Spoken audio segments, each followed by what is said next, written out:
Bismillahirrahmanirrahim. Assalamualaikum warahmatullahi wabarakatuh. Hello, how are you? Today we will study chapter 4.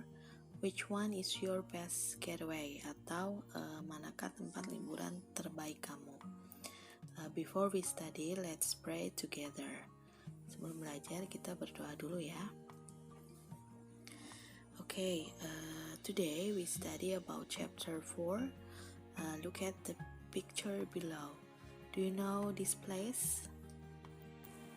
Ya, ini adalah objek wisata di Bali, namanya Tanah Lot. Ya.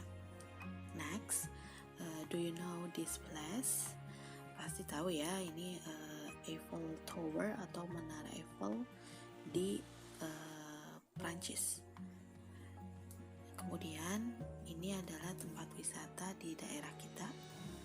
Ya, ini adalah salah satu dari tourism object di Cirebon, yaitu Gua Sunyaragi. Sekarang kita akan membahas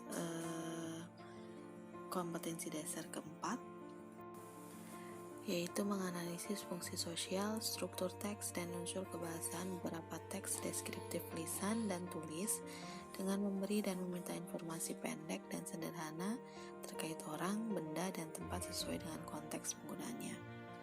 Kemudian untuk kompetensi dasar yang keempat, menyusun teks deskriptif lisan dan tulis pendek dan sederhana terkait orang, benda, dan tempat dengan memperhatikan fungsi sosial, struktur teks, dan unsur kebahasaan secara benar dan sesuai konteks. Oke, kita bahas yang pertama ya, yaitu meaning. Descriptive text is a text which say what a person or a thing is like. Its purpose is to describe and reveal a particular person, place, or thing.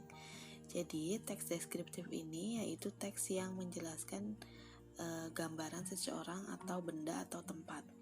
Tujuannya adalah untuk menggambarkan atau mengungkapkan orang, tempat, atau benda tertentu. Misalnya, kita bisa menggambarkan seseorang, tempat wisata, atau benda tertentu sehingga orang yang membacanya tergambar orang, misalnya orang itu seperti apa, tempat wisatanya seperti apa, atau benda yang kita gambarkan itu seperti apa. And this is the structure of descriptive text.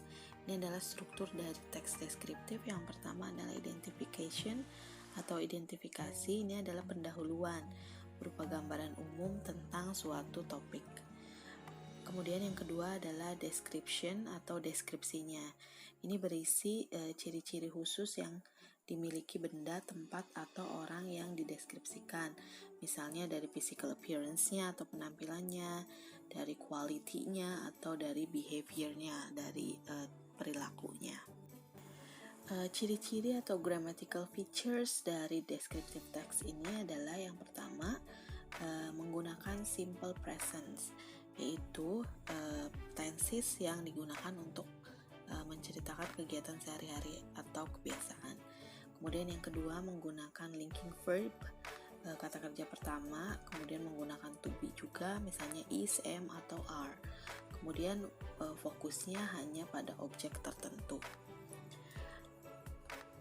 Kita lihat ini adalah contoh dari teks deskriptif. Ini merupakan identification atau identifikasi. Ini pendahuluannya menggambarkan tentang Lake Toba atau Danau Toba.